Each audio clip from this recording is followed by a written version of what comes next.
Hey everybody, I am ARMR, and what I watched today is Reboot, Season 1, Episode 10, The Great Brain Robbery. We open on Megabyte as he's, setting up his latest scheme. And this time he's outsourced, hired a contractor if you will, someone we last heard about in the Crimson Binone episode.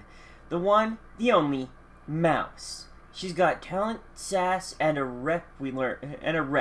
We learn all this as her and Megabyte dump exposition about how he has hired her for a mission, and the meter's running. Followed by Megs being a bit of a perv, and since he's her chaotic evil villain, he makes it clear that if she doesn't stay on mission, his goons are to delete her. Megabyte's mysterious plan involves another cool, in-universe application of computer terminology, with a data compression field, being used to shrink down the vehicle that he has set up for it, which now contains Mouse, Hack, and Slash. We see another example of someone just handing an object through a vid window here, and wow, Enzo's delivery service from earlier really is that useless. I have to guess that there are some places that these vid windows can't open to or something.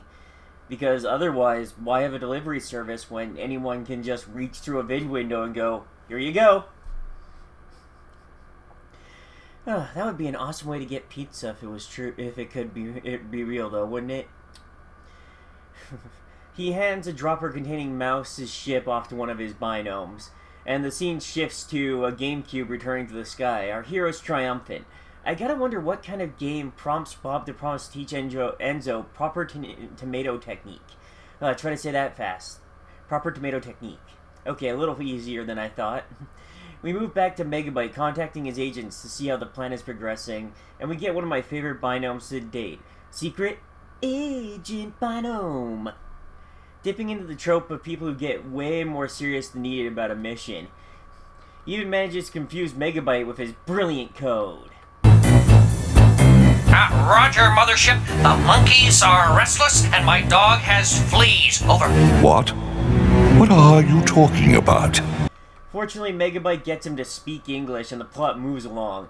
Unfortunately, confusing code and weird disguises are spreading like a plague through Megabyte's binomes. Megabyte solves this the same way I would have, with a gentle reminder not to be stupid. Roger, your immenseness. If you can't stand the heat, go to the dentist and get it fixed. Over.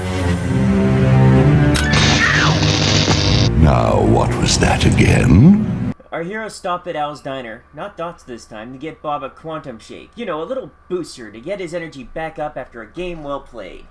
I do love that, like in The Quick and the Fed, they make sure that even when you can see into the kitchen, you never see Al. As the viral binomes put Mouse's ship into the drink. Unfortunately for Megadolt's plan, Enzo intercepts the drink meant for Bob and takes the first sip, ingesting Megabyte's ship and diverting its fantastic voyage. It's here that we get our first view of the insides of a sprite, revealing that although they exist as compiled data, they have a human-level digestive and circulatory system. As Mouse pilots into what Megabyte thinks is Bob's brain, he exposits about his two goals for his plan. Getting into the supercomputer and making Bob his personal slave. Oh, Megabyte, you so bad.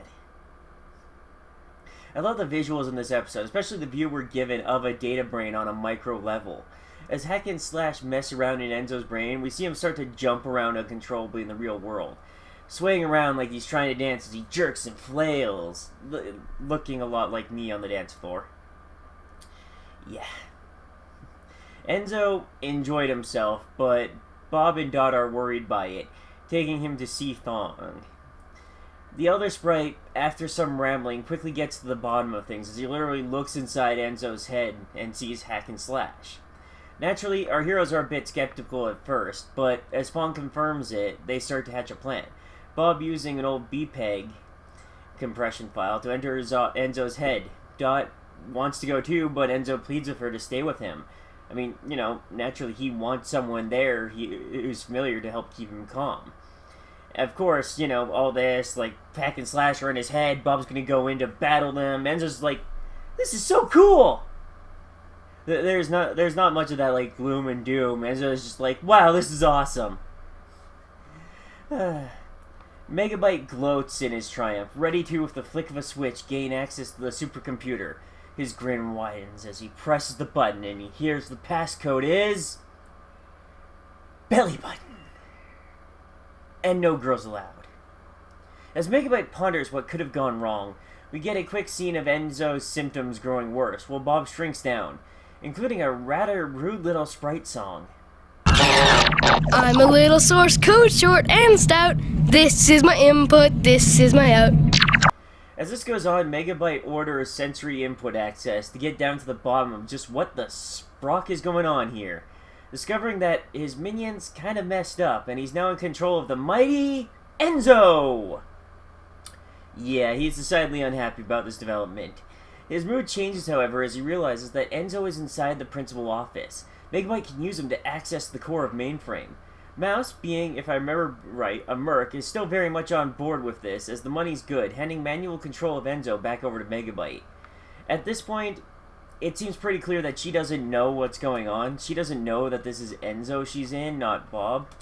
And she might not even know exactly what Megabyte's plan is. I mean, you know, he's evil. He's not going to tell everyone everything. As Enzo marches on the core, we rejoin Bob, making his attack on Megabyte's ship. His little one-man craft able to fire on them. The following sequence is a superbly animated dogfight in Enzo's head. Though, with all the missed shots flying around, I really hope the boy doesn't suffer some kind of memory loss or brain damage. I mean, ouch, man. That, like, the hack and slash is just firing wildly, there's explosions everywhere, and while it looks awesome, every time I remembered, oh god, this is in Enzo's head. I was just like, I really hope that Sprite's going to be okay. I mean, yeah, he is. It's a cartoon and they don't go with every little detail like that. But imagine the amount of damage that could have been done. Naturally, Bob beats Hack and Slash, not with firepower, but with quick wit and tricky moves, causing them to crash themselves inside Megabyte's ship. Unfortunately for Bob, before he can stop Megabyte's plan, Mouse stops him cold. Maybe later, mister. A great way for the writers to show us that she's definitely not like Megastain's usual crew. As Bob lays helpless in a containment field, we return to Enzo and the big door of Nope. In a surprising show of will, Enzo resists Megabyte for a moment before the virus forces him to open the Nope door. Which brings up a really important question here. Why the hell is such an important door security program to return? Like, why does it respond to Enzo?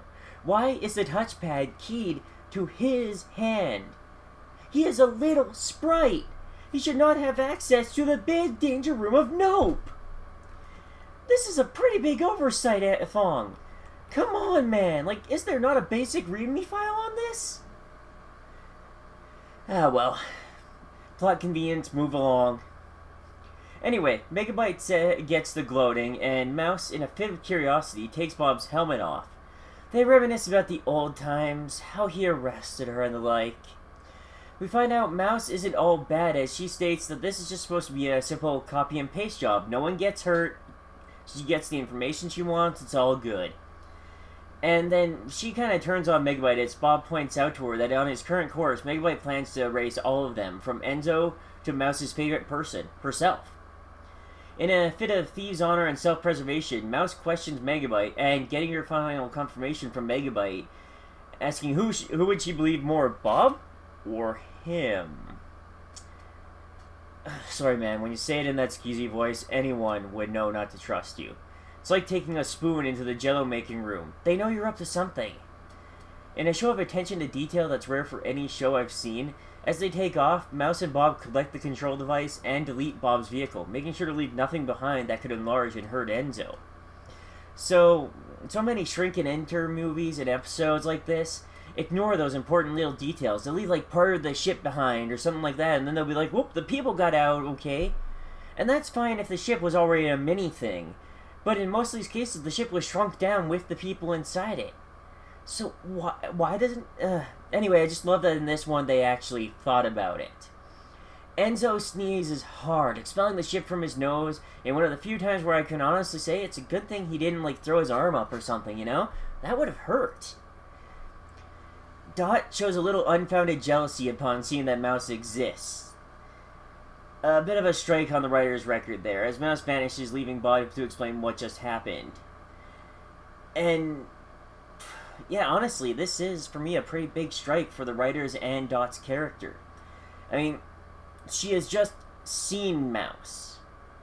No context, no explanation as to what has gone on. She's just seen another female sprite in proximity to Bob and is acting jealous and angry like Bob has done something wrong. That's not how people work. That's just bad writing for a comedy bit. Anyway, we end the episode with a tiny hack and slash annoying Megabyte. And that's it for today. Thank you all for watching, and I'll see you next time.